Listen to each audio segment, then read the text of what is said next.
June! Feel like I'm dumb as soon as it pop, I'm gonna retire. He say I'm hard and he say I'm Wrong again! How many more centuries will it take to find the right notes?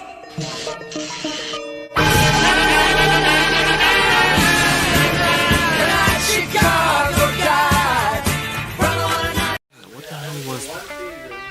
Oh man, I'm getting a flashback to all these Stephen J. Canal movie TV shows. Riptide! Thank you, Dr. Ben. Yeah! Holy shit. There it is. This art is just so freaking crazy and just like so, like this is the epitome of like underground comics to me. I think I love it. I think it is so cool. I don't know, just the certain things like she's walking away and she just has this big ass with Look at that big ass. Look at that big juicy booty. This Latina with her twisted, deformed arm looking over her shoulder. I love it so much. It's almost Ted McKeever-ish in a way.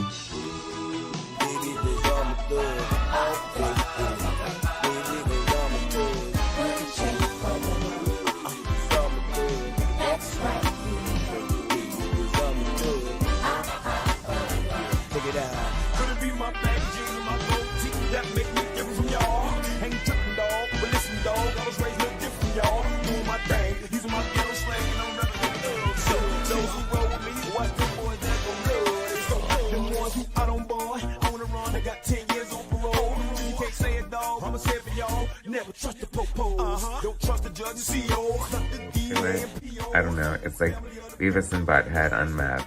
How do you like that? I don't know, but it's so cool. Like, there's just something very compelling and just, I love his stuff. I'm a fan. Great storyteller.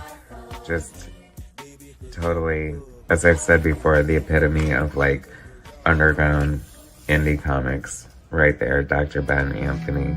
Such great, color choices and just, I don't know. I'm with it. Inimitable. I love it. I love the color scheme you chose here, and this looks so good. Good job, Dr. Ben. Love it. For you 90s stoners out there. This just felt... Yeah. This stuff I really like too. I love underground stuff, and this side of the book tried to bring a lot of that feel into it, and I really appreciate it. Wow. Yeah, that's Dr. Ben again, man. He had been away from comics for a long time, and now he's back. He's got these crazy colors.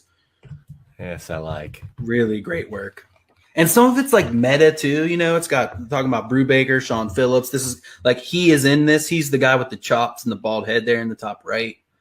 So like, That's the Broob. Yeah, his hat. Yeah, does Broob know about this? He would love this. I don't know. You can get $500 for the original art if that's on Bristol board out of Brubaker. Oh yeah. Well, me and the Lord, we got an understanding. We're on a mission from God.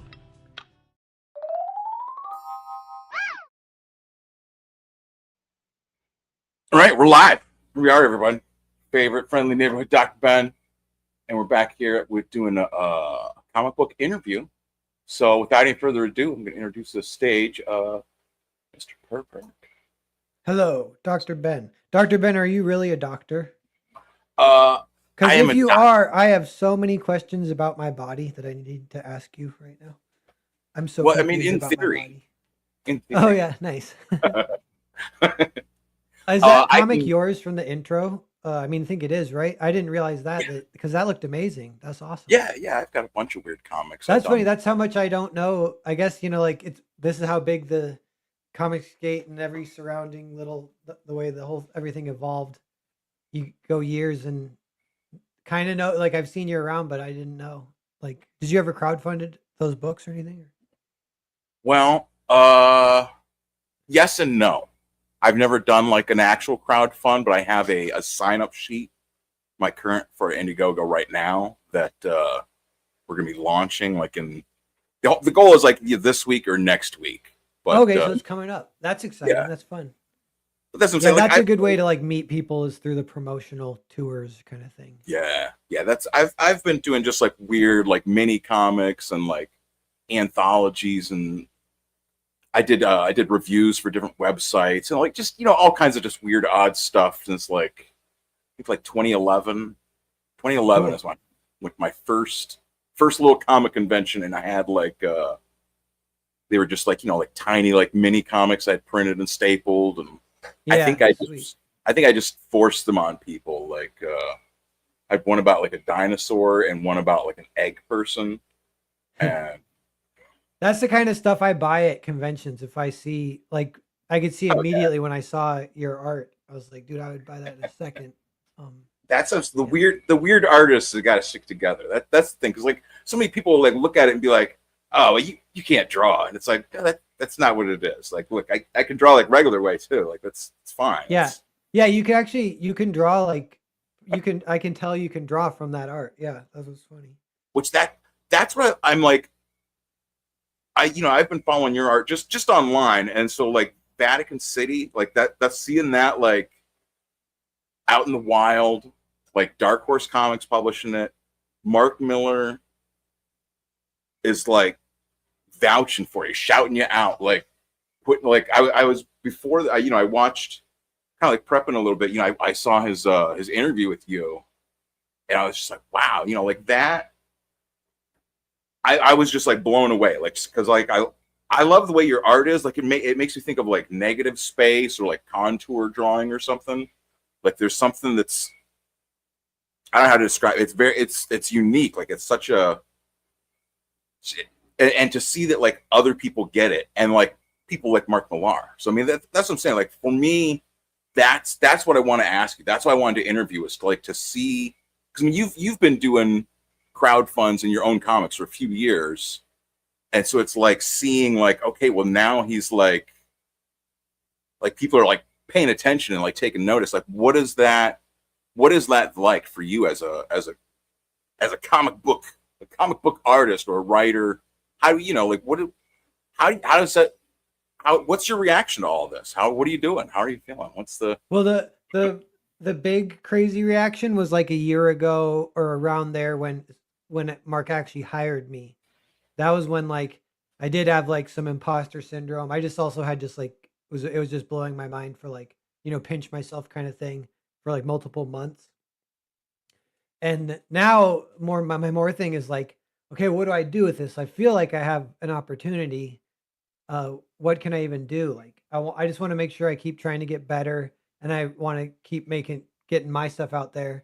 I know I don't want to hopefully not get pigeonholed as just an artist, because I kind of love writing too, and that was almost my thing. I thought more than art, but then I got hired for the art, which is great. So, well, I mean, I guess that's one of the questions I wanted to ask you too. Is like because like you'd written screenplays. Like I guess screenplays for like movies would be the idea. Like you weren't writing like for theater. You were writing like.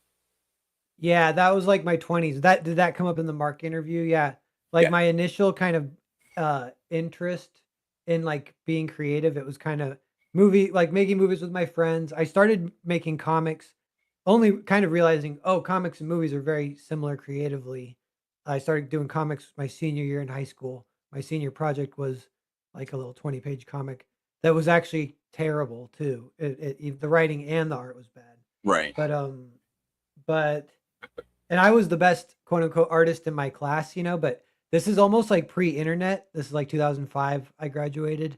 So I think the internet was around, but like Facebook wasn't even around yet, that kind of stuff. So it was a little different than it is today. Today it's like you kind of just go on Twitter and you'll see like 100 artists better than you, and in some ways that makes us all better too.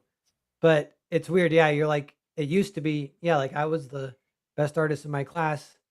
So that was kind of cool, but I wasn't that good, like really. So it took me years to keep trying to get better. That's what I've heard from like a lot of different like cartoonists and like comics artists, is that growing up they were like the best artists. Like everyone, like all their friends like went to them like, hey, draw this, draw that. And then once they get into like you know, like once they got into Marvel or even just like Malibu or, you know, like the indie comics or something, they're like, oh shit, there's all kinds of people that are really good. Like, oh. Yeah, it totally is like that. Yeah, and then like to answer your question, it's like my 20s. I was focusing a little more on writing, and I read all the screenwriting books and wrote a bunch of screenplays, and they were all bad too. But this was a funny thing too. There's kind of this test is like you would read it, you would kind of write it, and you'd be like, yes, that was awesome. And then you reread it in 3 months, and you're like, oh, that was terrible. But now I'm good. Like now, what I'm writing now is awesome. Cut to 3 months later, you're like, oh, that was terrible too. But now what I'm writing is awesome. And that happened for like 10 years straight. And then, but it was with Earthbound was like a screenplay. I read that 3 months later, and I'm like, this one isn't so bad. There was actually one right before that that wasn't so bad, but it didn't have an end. And then so Earthbound actually had an end. So then I kind of used that one. I was like, I turned 30 and I was like, I should turn this into a comic because I kind of want like a big life project. I want something because I'm turning 30, you know, something that can mean something or whatever, like a little mini existential midlife crisis kind of thing. Right. You know? Well, because with Earthbound, there's like, what is it? You're up to like you're up to like 2 volumes, and then Earthbound, was it Grand Prix? Is there like something else to it? So it's like, am I right? The original Earthbound was like my first crowdfunded book. And I forget, that was like 2017 or whatever. And then that finished. It's 2 trades to complete the story. And then, yeah, Grand Prix is what's going now. That's like the sequel. And that, I wish that was going faster. I can actually draw it fast, but I get continuously like multitasking and other projects. And then the Mark job slowed that down, you know, all this stuff. But I mean, like, how many crowdfunds do you have? Have you run so far? Like, I mean, you had. I mean, yeah, like if you include like Narzac stuff, I mean, it's like 15 at least, maybe more. And if you add up all the money, it's kind of a lot of money. Like I think I cracked 500,000 at some point. That's what I'm saying. That numbers speak for themselves. I mean, and that's what I'm saying. It's like looking. It's almost like, because I don't want to put it like you have to make so much or have so many comics before you can like get into like the mainstream or get into Dark Horse, but it's like you have to have something that you can show. You know what I mean? Yeah. Like you have something that people can look at and be like, oh, okay, this is what he's. And it feels like that whole period from like 2017 until just a few years ago was just constantly like everything was changing like every month or two or like few months or whatever. Like it was just, you know, once, what was it? Because it was like the end of 2019 was when they were starting to do the all the stuff with the COVID and all that, right? All that stuff started, and then it just kept ramping up. And I mean, that's the thing with comics, is that like that was like such a huge part for comics. Like you remember, like that was the whole comics made pencils down. We all have where they stopped printing new comics for a month or 2 months or whatever it was, and it was like it was such a huge thing. And it's like it's odd because like comics is like perceived as like such a small industry, right? So it's like to see like you've been like working on like doing crowdfunds, publishing your own stuff, working with other indie creators, and then finally, you know, how did that transfer? I guess how did you get in contract with Mark Millar? Like how did that? Did he reach out to you? Well, yeah, because that's one thing. As you're saying this, I'm like, yeah, I think, and I bet people can kind of agree, but I feel like what I kind of feel like is crowdfunding sort of gets ignored by the mainstream or like looked down on or whatever. Right. And I feel like it's kind of unfair just because of what happened before was the industry kind of like destroying itself for 10 years straight or whatever from 2014 to 2024. And so there were all these talented people that they would have gone a different path, but it's almost like we have this parallel universe if there would have been a healthy industry. And it's not just people in crowdfunding, it's people in animation, video games.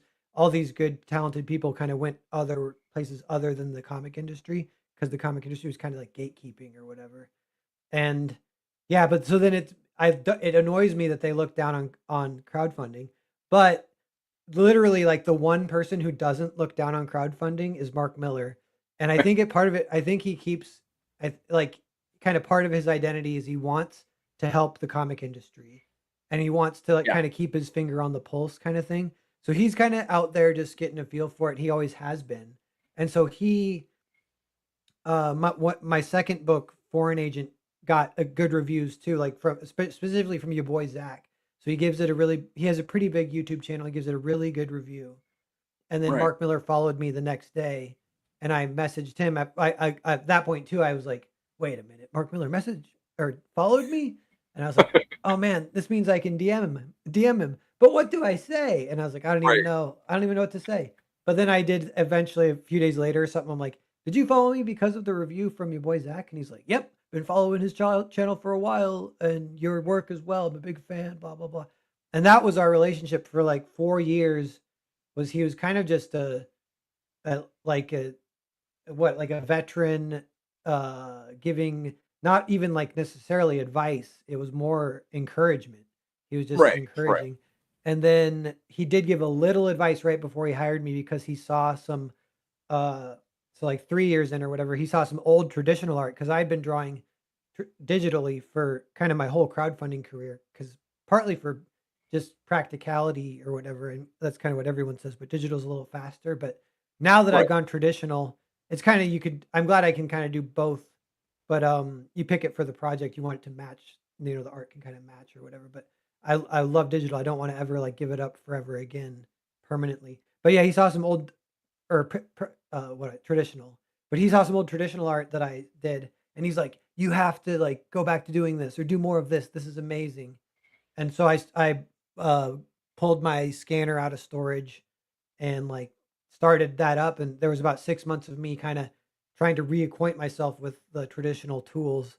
And then it's good I had been doing that, because kind of right at the end of that, he messaged me and he's like, hey, I might have a job for you. And I was like, man. And he had been saying, he's like, he's on my list to work with, but I was like, like, I mean, he's just being nice, like, I don't. Like, he's just like you said, like being encouraging. So like, oh, okay, well, yeah. Or I was like, yeah, I'm on the list to work with, but I'm like number 100. So it's like, whatever, like it might be in 10 years or something. Right. But no, he got me right in there, and we started work right away, and it was we can talk more about that depending on whatever questions you have and stuff. But yeah, let me, I do want to shout out, well, here, I'll pull up, it's not just us sitting here. I'm just going to pull up your, you got like your original art pages over here. But also I want to like shout out some of the people that are in the chat real quick. Yeah, I see Goody has a question.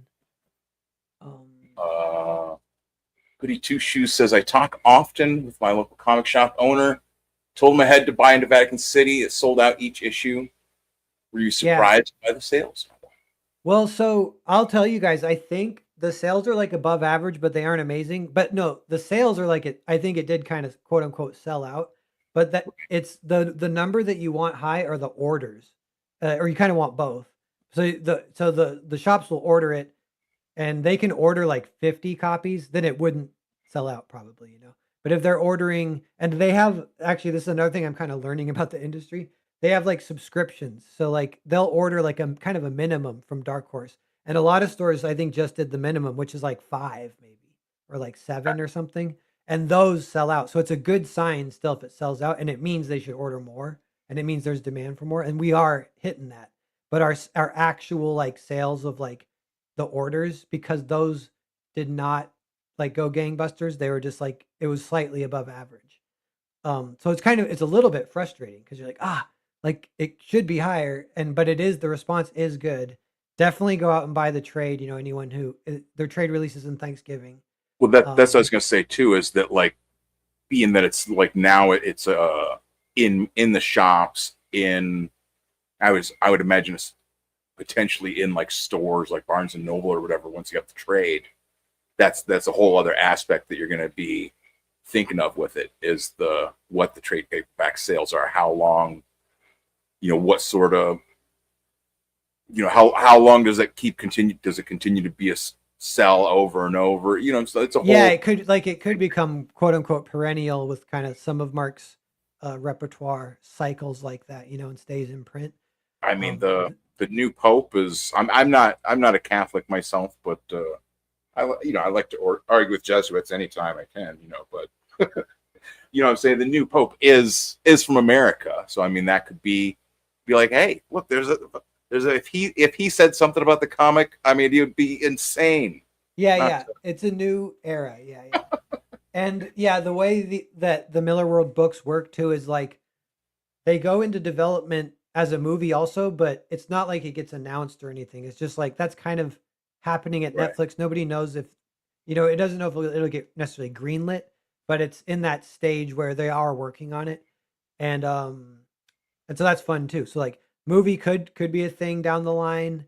The trade. And yeah, I hope the trade has like an even better chance of like kind of making a splash, kind of making people notice or whatever. Cause that's what I'm hoping. And there has been some of that for sure. And it's been great, but that's what I'm always curious about is like, that would be cool. Well, I mean, that's a lot of it too. I mean, think about with crowdfunding, how much your crowdfunding did you have to get out and promote it yourself? You know what I'm saying? How much your crowdfunding was just someone else did all of it for you, you know, and then it was just done. You know what I mean? Like your crowdfunding, you're out there pounding the pavement, you're calling up podcasts, you're hitting up friends, you know what I'm saying? Like I think that's the thing that you really needs to be kind of like taken over to the mainstream is that sense of getting out there and promoting and really, you know, really hyping books, really selling them. Yeah, I think I kind of think and hope Dark Horse might have noticed that I brought this kind of crowdfunding audience to it, which helped with the fun groundswell of support and excitement, especially with the book one. I remember that being kind of crazy. That was a few months ago, but I remember blacking out from dopamine or whatever. But Wolf and Bear is here. Says, hail Dr. Ben, hail Per, no chat. What's up, everyone? Gray cloudy day is here once again. Hey, Wolf and Bear. Oh, and Carbon's here. What the heck? Carbon Heart. Per iceberg salad. Okay. Goody Two Shoes said it's cool to buy your stuff in the shop. Been a fan since like 2019. Thanks, Goody. Fantastic. See, that's what I'm saying is, and that's I don't want to get off on like criticizing other people too. Well, I'll leave that up there because that's really kind of relevant to what I'm saying. Like that's one of the things with like Mike Barron. I'm sure you know Mike Barron. He's got what is it? Nexus that was in the shops. He just had a Nexus miniseries that was in the shops with Kelsey Shannon from my intro. Yeah. And his Private American was in shops. They turned the Private American graphic novel into like a 3 or 4 issue series from Antarctic. And like I didn't hear like that many people like talking about it. Like maybe I don't listen to enough people or don't hear enough spots or whatever. But it just seems like that's something that I think more people, you know, really need to embrace. Like if it's someone that's been using crowdfunding or a book that's from crowdfunding like that, crossing over into the mainstream, crossing over into shops, like just on general principle, it's like you want to go in and yeah, we got a lot of comments of like people saying it's my first time back in a comic shop in like 10 years. And I'm like, that's it. That's kind of a fun little to be a part of that or whatever, this to bring back some people. Because the comic shops are cool, whatever. You know, another random thing is I bought I can buy like wholesale, like a distributor or whatever, like a comic shop runner. You know, I think maybe any I kind of have the in with Dark Horse, so I could, but I bought Vatican City a box of each issue, and it was like what was it? It was like $500 each or something, so like $1,500 or so. And I'm selling 3-packs there for this campaign. So I'm like, how many artists do they work with who will, at their own dime, go invest $1,500 and start peddling the books themselves? You know, like sort of. That's what I'm saying. That's what I'm saying. Like it's the same thing. Like have you done like a lot of like comic conventions and shows? Like I know you were at like Heroes Con, but like have you done shows? Yeah, that's like the first big one I've been to in a while since Tampa. So then those are the only two. And then back in the day, I live in Washington State, so I went to Emerald City, but that was kind of when I was like I don't know, I didn't really like Emerald City that much. Maybe it would be different if I went. Well, one of the things that like I've always seen and always heard from people with selling at shows is that you've got to be, keeping that same kind of like crowdfunding attitude. You have to be like proactive. You know what I mean? You have to be like standing on your feet. Like when people are like walking by, you can't just, you have to engage with them. You have to ask them questions. Like you almost you have to be like a carnival barker to a point. Like it's but I mean, like I said, it's comics are like such an odd this was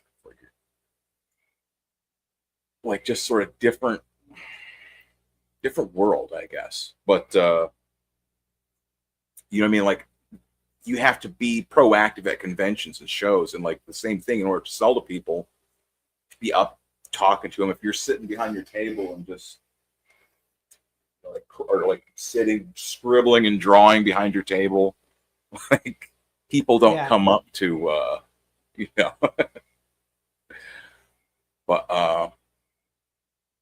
But yeah, I want to do more of that. I get to at least one good one per year, and maybe get those numbers up to 2 even. They're really fun. And some of the things I remember hearing about back in the day, if veterans are talking about what it used to be like, and they're like, yeah, we'd all hit the bars afterwards and blah, blah, blah, stay up all night. I'm like, that sounds so fun to me. Like that's what to hang out with other comic people and like drink whiskey and stay up all night talking comics. I really like that. And I quit drinking 5 years ago, but at conventions, I will take one night and I will drink a little bit. So right. Well, I I did think that that's at North Carolina. Yeah. You're allowed to have like smoke when you're at conventions too. Like you can smoke cigarettes if you don't. Yeah. Because it is like that experience. I'm like, oh, I'm sort of capturing the one thing I feel like I kind of missed. Like, I'm like, what happened? I break into the industry now and there's none of these like fun stories about staying up all night. I'm like, no, we can make it happen. It can be us. We can be the ones carrying on the tradition. There's only been one show, and I think it was one of the first shows I went to. I didn't have a table, but like I went up to Brooklyn Comics and Arts Fest. I think it was like 2000. I think it was 2000. Yeah, it was 2011. That's what I'm saying. Like wasn't 2012. I know that. Yeah. And like that's what it was. Like after the show, like I was at the show, and they're like, dude, you got to come with us. Come to the after party. And I'm like, okay. And like, it was at like the publisher for Smoke Signal. It was at like his apartment or whatever. And it was just, a crazy apartment in the middle of Brooklyn or whatever. And it was, I left it like when it was dawn, when it was like time to go get back on the bus. Like, see, that's amazing. That's awesome. That's what I'm talking about. Yeah. I still haven't even gone that far. Actually, no. I mean, in North Carolina, there was a really cool old house, and that was what do you call it if you just get a house to rent to sleep in, not a hotel? Oh, like not like a bed and bath. Like I keep thinking Bed Bath and Beyond. What is the app called? I'm just like, we should all know this. The chat knows it. It's like, I don't know why I can't think of it. I know exactly what Airbnb. Yeah. It's an Airbnb, and that house was cool, and there was a back porch, and yeah, we stayed up all night one night, drinking whiskey on the back porch. I'm like, okay, I'm getting a little bit of this thing that I want. Kind of, but. Well, I was gonna say, so this is what you're selling some of the art from. Yeah. From and I didn't know what to expect, but I sold a quarter of the original art. There was like 80 pages. I sold 20. Yeah. Which is, nice. I feel like that's pretty good. Like, I don't know. I was like, oh, if it like, I get, this now in hindsight is unrealistic, but I was thinking, man, what if it sells out? What if all the pages sell? And I would like brag so much if that happened, but no, but a quarter, pretty good. I'm pretty happy with that. And it's still available for like a week. But. All right. And I also, this is the there we go. Yeah, the eBay. I'm gonna restock the eBay too. I'm gonna be sending some of the signed 3-packs. Because some stuff I think Nosferatu might be almost out of stock if it isn't yet. That one's been like selling pretty good. Yeah, that's what I'm saying. Is like I've been watching you, and you're like you've got like so many different books you've been doing. Like I'm just like, what is going on with this guy? Like he's just constantly putting out his own books, and they're all selling. They're all all your. You said like I don't want to try and like add up all your crowd funds. Like I'm not really. I wouldn't. I'm not good with numbers, anyways. But yeah, I think I might have passed the 1,000-page mark for drawing. I think I drew 1,000 pages at some point. That's like a good mark too, or whatever. Oh yeah. Okay, but so this is where you'll. Yeah. Oh, and you know what I do too is a lot of times I'll be drawing and writing a book, and then if I can afford it, it doesn't always work out this way, but I will also fund a book where I'm just the writer and I hire an artist. And so that's part of like keeps the output going pretty good, like getting a couple books a year, even, getting them out there, whatever. Yeah. Well, so I guess I'll ask my nerd questions because that's all the other ones. It's like just what we already covered, anyways. So, okay, so what kind of comics are you looking at? Like, what you remember, like your first comic you read, or the first comics you read? Like, what are you looking at? Is what I'm interested. Yeah. I was trying to like even remember, and I did like recall it because it all just kind of flows or whatever, but. It was like junior or senior year in high school. I kind of made a conscious effort to get into comics because of kind of the association with film. Is like comics are kind of like film. I'm like, I could draw comics. I should start reading them. So I almost like Googled. I don't know if there was a version of Google back then or not, but however I found it was like online, like message boards. I'm like, what comics should I read if I'm just getting into comics? And everyone says The Dark Knight Returns, and actually Mouse and one other one. What's the Alan Moore one? The Watchmen. Watchmen. Yeah. So I read those 3, and those are like perennial graphic novels, whatever. And those are great. But then I kind of was just into Batman for a while too. So Batman was kind of my main way in, and it was Tim Sale and Jeff Loeb, kind of The Long Halloween. That one kind of blew my mind. That was one of the first ones that was. I almost like a direct influence where I saw Tim Sale's art and I'm like, I can draw like this. I could see myself, I could achieve this. I should start working towards this. Like this speaks to me. And yeah, it's a bummer I never got to meet Tim Sale because I actually would like get, what do you call it? Like I get so nervous around him or whatever, but he passed away during COVID. Not necessarily because of COVID, but it was during COVID. Yeah, he had been around like that. That's the thing. Like he was someone that like I was aware of, but like I didn't really think about that often. Like he had been around since like the 90s, maybe even like the 80s. He did like and you look at his early stuff, and it's like not even like the greatest. I still like it, but you can see how like he had gone through a little process himself of getting better and better. And then when he's on Batman, then you're like, okay, yeah, this is like pretty amazing. But yeah. He even like he kind of has that like in like Dark Knight Returns, like the way like you could almost call like Frank Miller's style almost like simplistic. I mean, it's not, but you know what I mean? Like it has that almost like simplistic look to it. And that's Tim Sale has that, but it's not. So I'm saying simplistic, I think, is like the wrong word, but it's like.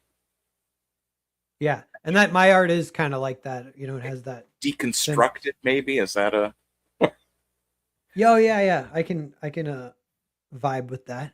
Yeah. That's what I'm saying. Like I don't know how to explain like art terms real well. Like I've studied stuff and I have all kinds of books and everything, but it's like my brain like doesn't work the same as other people's probably, which I guess that's probably comics people anyways. But like when I started making comics in 2011, that was when like I figured out like to fold and staple comics, like to fold and staple pieces of paper. You could like just print stuff. I was like, oh, that's how they make them. Like you take a big picture and then you shrink it down.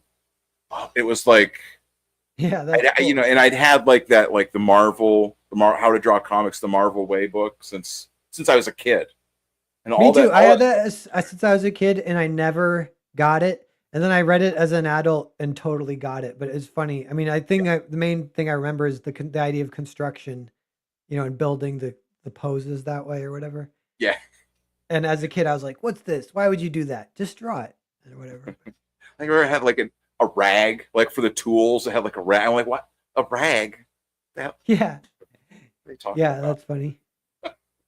Yeah, that's exactly it. Like I remember like looking at it, and it was just, it never somehow, like the pictures and the words, I'd read them and look at them, but it was like it just never clicked. Like, oh, they draw big pictures. Yeah, like it just. So that's what I'm saying. Like I'm like, you know, they're slow or just something. I don't know. Well, that's like how you access the inspiration, is like holding it in your hand, realizing how it's made, realizing you can do that.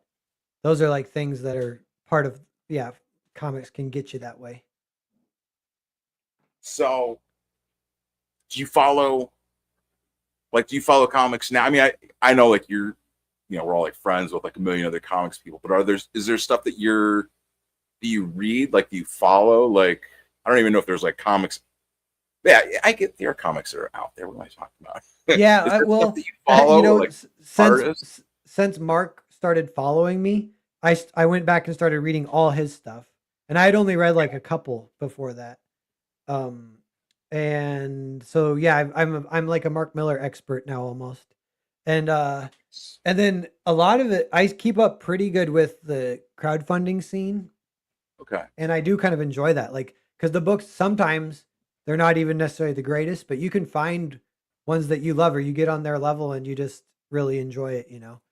And I am still kind of doing that, so I definitely, it's part of my, I don't know, almost like daily thing to be reading a comic or something. But yeah, I actually want to start keeping a journal, because it'll kind of wash over you and you'll be like, what did I read this last week? I'm like, I know I read some shit. Like in North Carolina, I just bought Usagi Yojimbo book, and I've been reading that now. So I'm like, I'm just always reading something, but you know.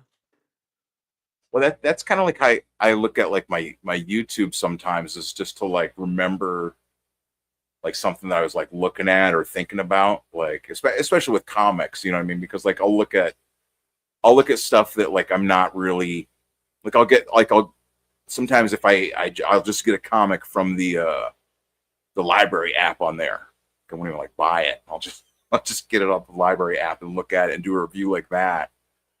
But it's like, it's just you know, you look at it like after a year or something, it's like, oh shit, I've like got a whole ton of comics. And like, and that's what happened. I noticed like with my own YouTube thing, like I noticed like I got really into like doing comics reviews, so much so that I was like doing that more than like working on my own stuff. And I was just like, well, I don't want to, like, I like doing comic book reviews, but I don't want to just, you know what I mean? Like, it's like, you got to find a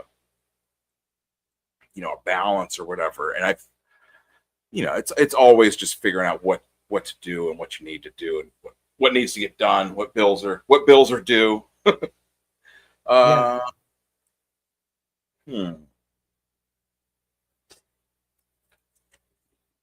I guess a lot of the other things, like I had to write down. Well, yeah, I guess how would you describe your art style? It's a good, but yeah. Yeah. With Vatican City, I was calling it scratchy, and I heard, I forget, it was a book I read, and it's the guy who worked with Walt Disney, and he did some children's books, and so anyway, it's not super important, but he didn't use the word drawing, he just called it scratching. So it's like, I scratched this, I scratched that, or whatever. And it's because he used a nib, you know, and it is like scratching kind of. And Vatican City is drawn with a nib, and thinking of it as scratching helped me unlock the style a little bit of like. But and then the other thing I love is I love low poly 3D, and I love old video games that are old poly 3D, and my digital stuff looks even more like you can kind of see, like the one people name is Out of This World. I don't know if you remember that, like Super Nintendo game or whatever. But was it these like called? low poly 3D games, and then that kind of carries over even a little bit into the inked stuff, and it is like when I'll be drawing, I have a little checklist in my head of like trying to capture the energy without overdrawing it and getting the form pretty correct or whatever, looking good, for me, kind of thing. Oh. Yeah, it's. I was actually like when I saw you were doing like selling the original art for Vatican City. That's when I was like, I realized I was like, oh shit. Like it's like I think you shared, like, you must have shared pages on your Twitter or something too, but yeah, once in a while. But I wasn't sharing too much of the black and white art for a while because I was self-conscious about it. But by issue 3, it started to look pretty good. But it's funny, like, yeah, you can see a black and white page and be like, okay, yeah, but coloring is the final form. It looks better in color. But sometimes they look as good or better in black and white, and that's kind of fun too. But not all my pages are like that. But yeah, so I was sharing a lot of color pages, I think. yeah, that's well, you know what, I can actually go rather than just like, oh, shit, now I'm stuck. No, there. Okay. I'm gonna flip around my thing to the that's what I was thinking I could do. Yeah, that makes more sense. Okay. Yeah, there's the issues. That's cool. You got the lineup. But yeah, the covers, I drew those first. So that's like the first thing we did when they first hired me. They're like, we're going to do 3 covers. So City. So do those first. So like, go. And yeah, I almost like, man, part of me wishes we would have done the 3 covers last because I did get better as we went. And I was like, ooh, I feel like I could take or whatever. It's funny because I got, for the first issue, I got the line art one for the first. So it does look like, yeah, the first issue. They didn't even color it. Oh, gee, no. But no, it's all colored. But it is just,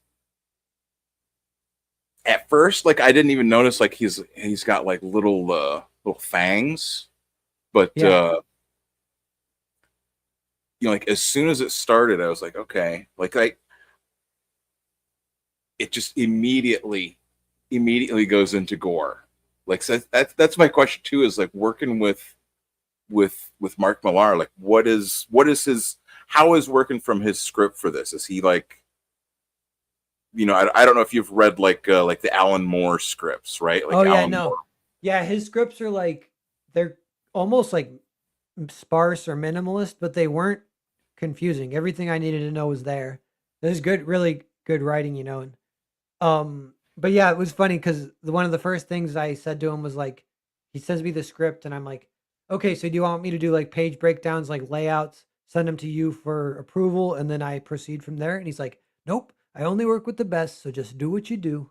And I was like, oh my gosh, that definitely felt like a lot of pressure. But at the same time, that was cool. And that's been, that was like a lot of what he did. He was just like, amazing, awesome, amazing, great. Like, I think he had kind of basically one that I really remember, one note on a page because the eye line was kind of off, like between the word bubbles. It was not reading in the correct order. And he's like, we need to fix this. Like, he's like, what can we do to fix it without redrawing the page? He's like, because I don't want you to have to redraw anything. But I was redrawing a lot of stuff without telling him because I was just I want to make sure everything I turned in I was really happy with. So I was, especially issues 1 and 2, I was working extra hard. This is like, like just, I don't want to say like scenery, but you know what I mean? Like it's a crowd. It's an image of Vatican City. And I mean, it is like this is the page that, like, when I was reading it for the first time, that just like blew me away. You know, I was like, oh shit, like vampire, this okay. Because, you know, it goes from this image of like, you know, the United States. This is what, the fourth page of the story, or sixth so that's page another of the thing. story. Yeah, you're right. It's like, It's another thing I took from Mark is like the pacing is so, I guess you'd say fast, but it's hard to explain because like it's not like it's so fast that it like it's. I mean, yeah, in theory, you'd have something so fast that it doesn't make any sense or whatever, but it's like very fast, very like I don't know, just the page count for what happens. He covers a lot of stuff in 20 pages, and you'd be like, wait, we're only on page 8, and like we're like a bunch of stuff has happened. So. Right, that's what I'm saying. Like it's like, well, it's, you know, like that's like the prologue. The prologue for the story is that, you know, vampires have come and just killed everyone. Like that's the prologue. Except for Vatican City, which because they can't come in there because it's is it because it's holy, or is it? Does it matter if we do like spoilers or whatever? Because, or well, no, it's the second issue is where we find out about the vampire queen or whatever, or is it? Yeah. Is it the first issue? It's the second. It's like issue. the end of the first. Oh no, issue. the end of the first issue. They're here to free their queen, so that's what's under the Vatican, and that's what keeps them from going in, or they can't go in because it's holy ground. It's just holy ground, I think. Okay. Like they can't go into churches either, but a church is just a tiny little church, and they just would like burn the church down, and you'd be screwed still. But the Vatican, they can't quite do that. Yeah, I mean, it is just there's like a certain like just energy to your work too. That's what I'm saying. Is like reading it, like it's like it feels like it's such a good like match, because like, you know, like I said, like the prologue is that vampires have destroyed everyone. United States was done by the early hours. You know what I mean? Like that's the start of the story. Yeah. And it keeps going, and the way there's like almost like a cinematic quality to it, to like the way your art is in this. And I guess that's what I'm saying with the story is it's like it matches like the way you think of how like movies are constantly moving. You know what I mean? Like you don't have movies where there's like long stretches of silence, or like long stretches of like nothing happening. You know what I mean? Like movies, especially like an action movie, you're like constantly just, you know, something's happening, just constantly. Dun, dun, dun, dun. And like that's what I got in this, was that it was, you know, you're even when they're resting, or like something's not happening, it's like you capture that like that like a sense of urgency, right? Yeah. Thanks. And I mean, like this is a horrific image, like, and that's what you want for like vampires destroyed the world. Like it's not going to be like, you know, puppies and kittens, obviously. So I mean, that's what I'm saying. This is just like I am, you know, just sold anyways. Just, you know, obviously, but yeah, thanks. And there, you know, like I said, like, and I think when I was first doing the review of this, I got to like the priest and I was like, oh dear Lord, it's another vampire. And it's like, oh no, it's a priest. Like it was like every part of it is just like there's not like throwaway panels or throwaway pages. You know what I mean? Like, yeah, that's something working with Mark. I've heard other people. I would listen to some John Romita Jr. interviews because they're doing Psychic Sam right now. Right. And same thing, but he said, like, we both said the exact same thing, but it's like Mark will kind of basically, he sets you up for success, and then your job is to just not screw it up in a way. Like it's like he gives you a really light baseball and he lobs it to you, and your job is to hit a home run. And so I feel, and it gives you more pressure in a lot of ways, because you're like, okay, yeah, I have to make this look good oh, because so I just have to succeed. Okay, that's because this is awesome. So yeah. All right. Well, actually, I was thinking that I'm like, it's actually kind of fun that he squeezed in like like ghillie suit vampires, like in issue 1. I'm like, I don't think that's been done yet. It's a great idea. It's kind of just an additional little bonus fun thing that's in this story. They don't have to be like that, but he's like, yeah, they're jumping around like fleas. They got swords and shit and suits and everything. And so I'm like, okay, I get to draw that. That's another one. Like if that was in issue 3, I could have done it even better, but it's fine. Like I was really happy. It was fun to draw that.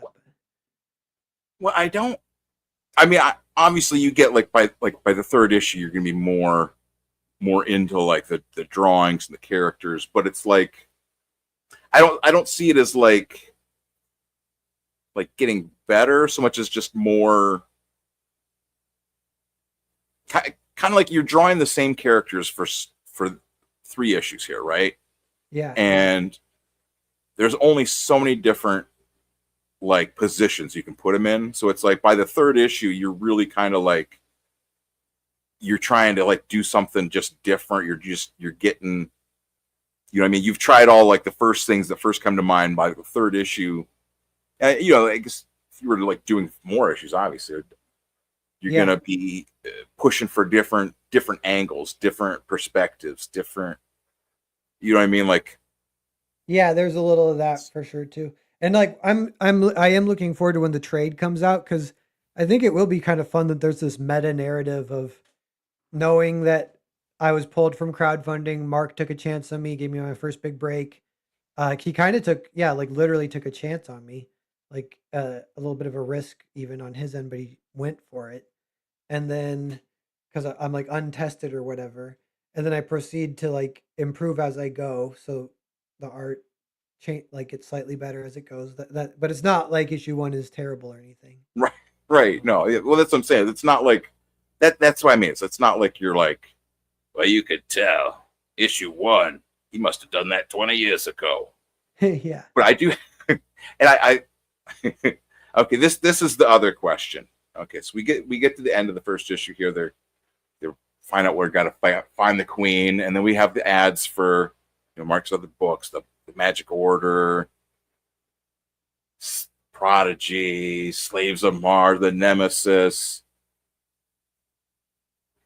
and we got Emily Brooks, Bird Dad. Bird Dad. That's I would assume that's is that his daughter, Emily? Yeah, Emily? I just got the crowdfund for Bird Dad just came too, and it's awesome. Yeah, I love that comics floppies, especially, they always can end with a light note, and I do that with my crowdfunds too. I'll end with a short comic that's funny, but I love that Mark and Emily are doing that, and Dark Horse is doing it, and it's nice. fun. Yeah, that's what I'm saying. Like, I'm like, what the heck is this? Yeah, like that's the thing too. Like, I didn't like the first issue was already sold out, so I had to like go through eBay or whatever. I ordered the first 2 issues. By the time I was able to get, so I got the first 2 issues, then the 3rd issue, I just ordered off I just ordered all of them off.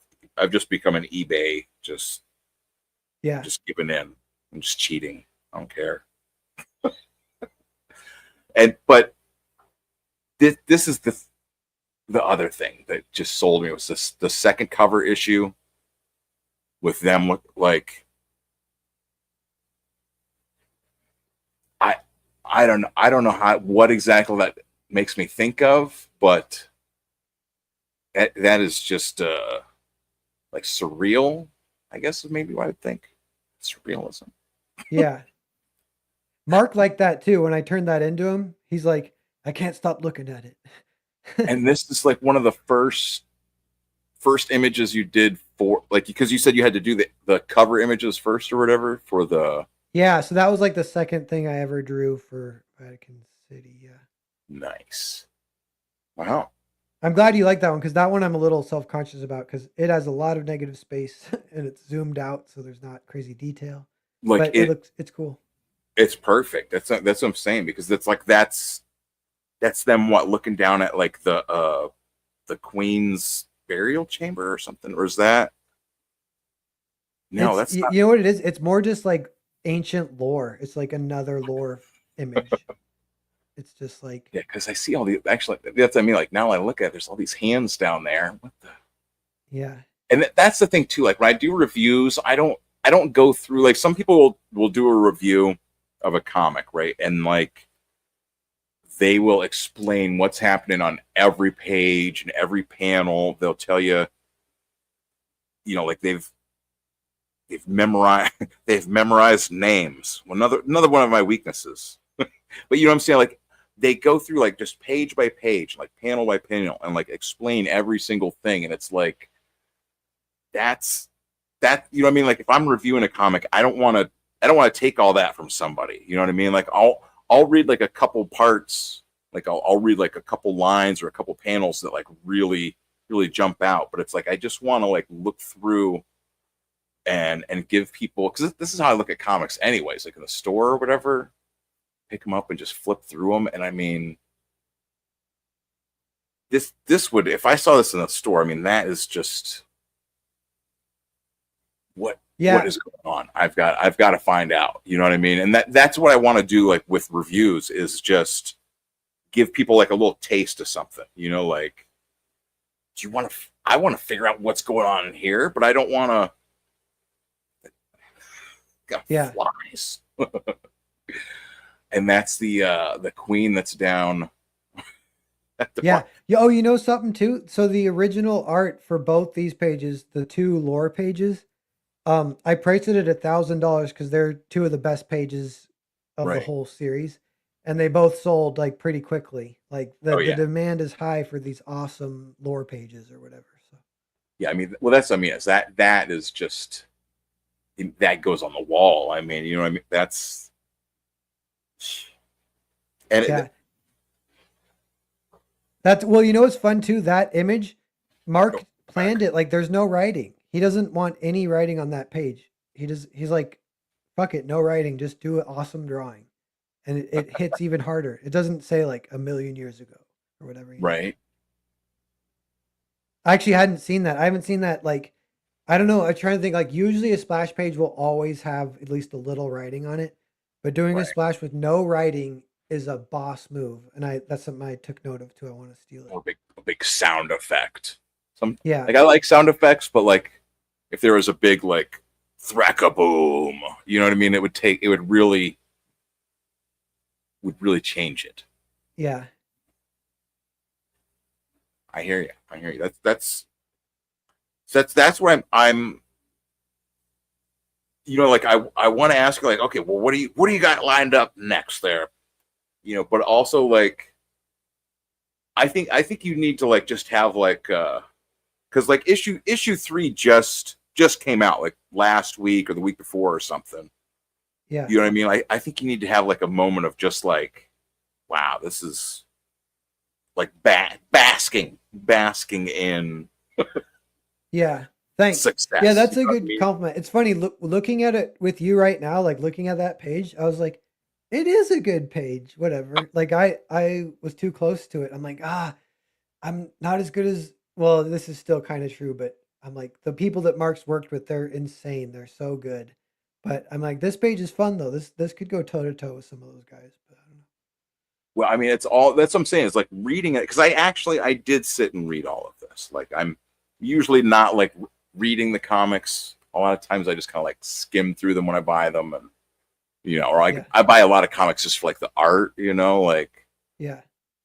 But I sat and read all of it, and it was like, it was like I said, it had like that cinematic feel of where it's constantly moving. Especially we get to the third issue, and I mean, I think like the way you said it, like in your interview with Mark, there was that it's not like a twist ending, but in a way it is, but it's not.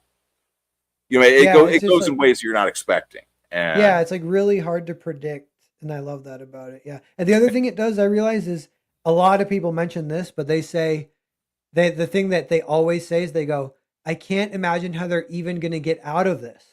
So you have to keep reading because you're like, I have to see like what's even going to happen.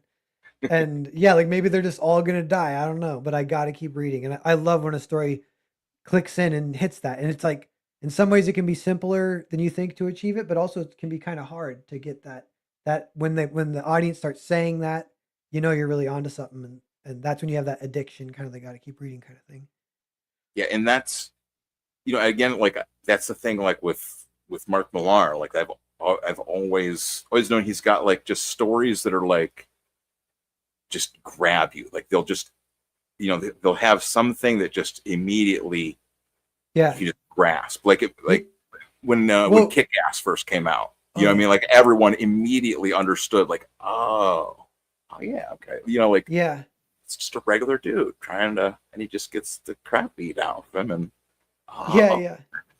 The thing I got from it too is like, from working with them and reading the scripts and everything, is like each script is totally like a perfect ending, you know, like to kind of leave you hanging, and they have kind of perfect beginnings too. Like the beginning does not start where the first one ends, you know, it's like starts kind of a new story each time. And the way they all combine to make one longer story, but they work perfectly as individual issues. And I'm like, that's part of the comic medium that you can get away from, you know, if you're not careful. And a lot of my stuff before that, it'd just be like a graphic novel. It'd be like, you know, the first Earthbound, it was like 240 pages. It was not designed at all to be broken up into issues. So it has its own fun pacing, and you can read it in one sitting and everything. But I love when the comics are broken into issues, deliberately designed to make you want to keep reading. Like that is a totally separate thing from movies or whatever, and it is really fun. Yeah, more Bird Dad. Just FYI, I got to go in like 10-15 minutes. I got to catch the Y before they close. I'm gonna. Oh yeah, no, that's what I was gonna say. Like we've gone for like an hour. Oh yeah. All right. Well, shit. Well, I'll put it like in the links on the video after we're done too. Like I put like the link to your YouTube, because like you do like a lot. You're on YouTube channel also. Like that's the thing. Like I remember you always doing videos where like you would kind of like explore. You know, like you do different explorations about like storytelling and like how just different like mechanics of storytelling, I guess. I'm still into all that kind of, for sure, and I do that kind of stuff on my channel. I have one kind of rotating show with 3 other great creators in the zone, and it's like Rini, Jake, and Phil. You guys may know, but Creative Block, that one's called. But yeah, check that out if you're catching my channel or whatever. Real quick too, Carbon Hearts says I color it too. I did color it, and it is digital. You know, when you just even having you say that, I'm like, it would be fun to try and color something not digital sometime. And yeah, it would take longer, but who cares? Yeah. But it's maybe try like watercolors. Watercolors are pretty. They can be like hard to master, but like can be pretty forgiving too. Like, but you have to use the right kind of paper too. If you don't use the right paper, like which. Yeah, and I think I like a lot of pros. They get an 11x17 printer, and then they'll like, you know, print it out and then ink over that, or print it and color it. So I could maybe do something like that. I don't know. I was gonna say that's actually working on these. It was like one board, and I just erased a ton, like pencil, paper, and so much erasing. That's what I think when you say like the tool for the rag. I'm like, I think it was to brush off eraser shards or whatever. Yeah, that's what I use. Like the other thing you need is a vacuum, like an artist tool. You need a vacuum. Vacuum. I like that. Yeah, sorry, I didn't see Carbon's comments because I had it on full screen while we were looking at the. Oh yeah. But yeah, no. Like I said, I'll put the links for your eBay and then the Kickstarter, so they're on the video for after the stream's ended. And anything else you want to like shout out, or like anything I missed? Just that my next crowdfund is Hotel Story 2, August 5th. It's a collaboration with Jared Jewell, who I believe is like kind of a genius, but he's just a great cartoonist. It's a lot more of like a cartoony thing, but it's a horror adventure I've been thinking about like what you would call it because I'm like, yeah, like in any word you change, could you kind of change it? Like, is it horror? You're like, it's kind of horror, but it's kind of like a romp. Like, there's some, it's like a little bit like Evil Dead 2, a little bit like some of the. That's the other thing. If I think of references, a lot of times I think of movies instead of comics. But there's a Italian horror movie series called Demons 1 and 2, and Demons 2 takes place in an apartment complex, and then like that was a huge inspiration for Hotel Story. But yeah, Nice. Well, I mean, definitely once you launch it, like stop back and. I know, good to touch base and come on your stream has been fun hanging. Definitely, would love to come back. When you launch your crowdfund, I want to back it, and I can help you promote too or something. So for sure. Well, I'll let you go because I don't want you if you got to get going anyways. So yeah, I'll play us out an outro music and then. Cool. I'll hang out just to chat a little bit behind the scenes, but yeah, I'm hitting the stair climber. That's my plan. I'm gonna go. I hear you. Get a schwitz. Well, shit. I'll just play. You're not. Will you be mad if I play a Donald Trump video? No. I don't care. Yeah. Okay. Well, I'll play. Because this is the thing is like as you know, like me trying to figure out their time difference. I'm in Ohio, and you're over West Coast time, but in Ohio, we are still facing the. Take care, great cloudy day. We're still facing the dietary threats. In Springfield, they're eating the dogs. They're eating the cats. They're eating the pets of the people that live there. They're eating the dogs. They're eating the cats. They're eating the pets of the people that live there. People of Springfield, please don't eat my cats. Why would you do that? Eat something else. People of Springfield, please don't eat my dog. Here's a catalog of other things to eat. They're eating the dogs. Whoa, whoa, whoa, whoa. They're eating the cats. Meow, meow, meow, meow. They're eating the pets of the people that live there. They're eating the dogs. Whoa, whoa, whoa, whoa. They're eating the cats. Meow, meow, meow, meow. They're eating the pets of the people that live there. They're eating the dogs.